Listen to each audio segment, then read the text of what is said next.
সর্বশেষ যে ব্যক্তি জাহান্নাম থেকে মুক্তি লাভ করবে তাকে আল্লাহ পাক বলবেন, ফেরেশতাদেরকে বলবেন, ও আমার ফেরেশতারা, আমার এই বান্দাকে জান্নাত এবং জাহান্নামের মাঝখানে রেখে দাও।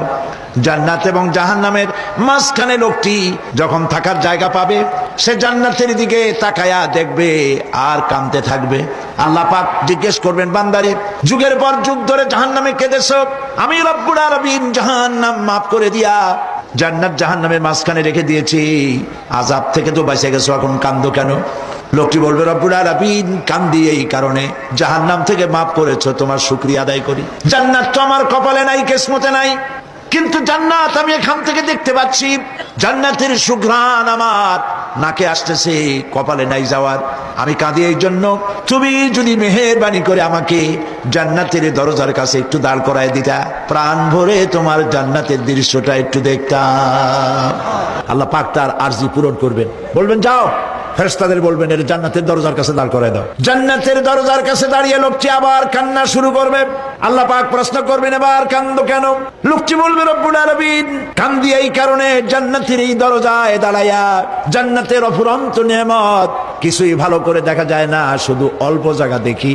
যদি তুমি আমারে দয়া করে জান্নাতের মাঝখানে দাঁড় করায় দিতা, চতুর্দিকে তাকায়া তাকায়া দেখিয়া কলিজারে ঠান্ডা বানাইতাম। তবে আমি ওয়াদা করি, জান্নাতের কোনো নাজ নেয়ামত, কোনো ফল আমি খাবো না, ধরবো না, সইব না। একটুখানি মেহেরবানি করে মাঝখানে দাঁড় করাইয়া দাও, জান্নারে ঠান্ডা করি। আল্লাহ রব্বুল আলামিন ফেরেশতাদের বলবেন, আমার এই বান্দারে জান্নাতের মাঝখানে দাঁড় করাইয়া দে। আল্লাহর নবী বলেন, জান্নাতের মাঝখানে দাঁড়িয়ে লোকটি আগের চাইতে আরো জোরে চিৎকার মেরে কাঁদতে থাকবে। আল্লাহ পাক বলবেন, বান্দারে কি হলো তোর? দরজার কাছে আসতে চাইছিলে, আইনা দিলাম। আবার এবার মাঝখানে আসতে চাইছো, তাও এনে দিয়েছি, আবার কান্দো কেন? লোকটি বলবে, রব্বুল আলামিন এবার কান্দি এই জন্যে, তুমি যখন দয়া করে একটিবার জান্নাতের মাঝখানে এনে আমাকে দাঁড় করায় দিয়েছো, তুমি রহমান রহিম গফুরুর রহিম, এই জান্নাত থেকে আবার আর বাইর করে দিও না। আল্লাহ রাব্বুল আলামিন বলবেন, ও আমার বান্দারে, আমার এই জান্নাত তোর খুব পছন্দ হয়েছে নাকি? লোকটি বলবে, রব্বুল আলামিন কলিজা ঠান্ডা হয়ে গেছে, ভাবতেও পারি নাই জান্নাত এত সুন্দর। আল্লাহ পাক বলবেন, বান্দারে, এরকম একটি নয়, দুইটা নয়, তোর জন্য আমি 10টা জান্নাত এইরকম রিজার্ভ করে রাখছি। জান্নাতীদেরকে রিসিপশন দেওয়া হবে।